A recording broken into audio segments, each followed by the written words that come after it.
And this is what the opening bell on Wall Street sounded like this morning. It took place just a few moments ago. Tortoise Capital took to the podium to celebrate its launch of an AI infrastructure ETF, whatever that is. The Dow, let's take a look at it. It's on the floor here. Can you read that? It's flat this morning.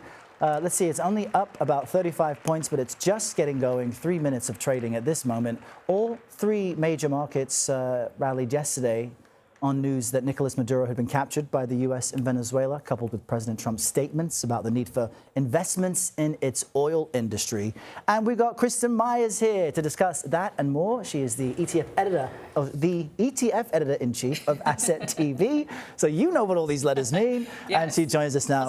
We could talk about that AI infrastructure ETF if you want. Talk about everything. But let's start with the oil. Yes. Because the president said that later we know that later this week, oil executives of U.S. companies will meet with the president later this week to discuss what to be done in Venezuela. Yeah. How difficult do you imagine that meeting to go, and who is exactly convincing whom to do something? Okay, well, the oil executives are going to have to be convinced. First and foremost, U.S. oil companies already existed and operated inside of Venezuela. Let's just start there.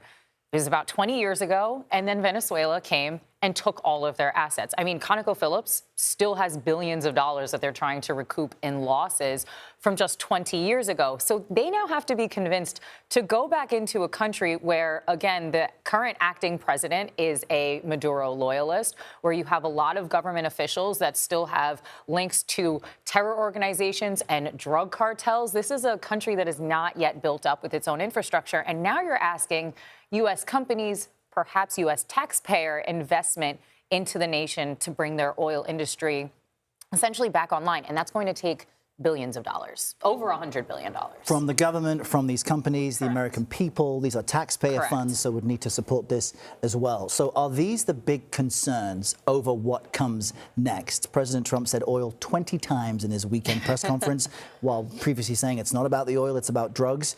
Is this the big challenge with figuring out how to work with the current regime and get anything done?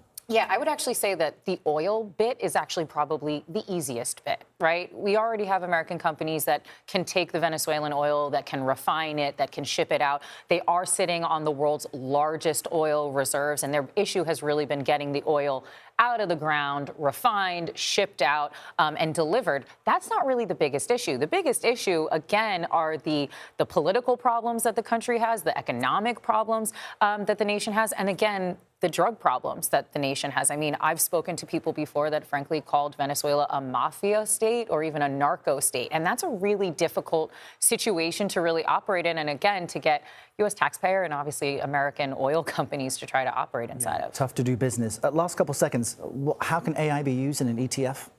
Can you explain? What does that mean?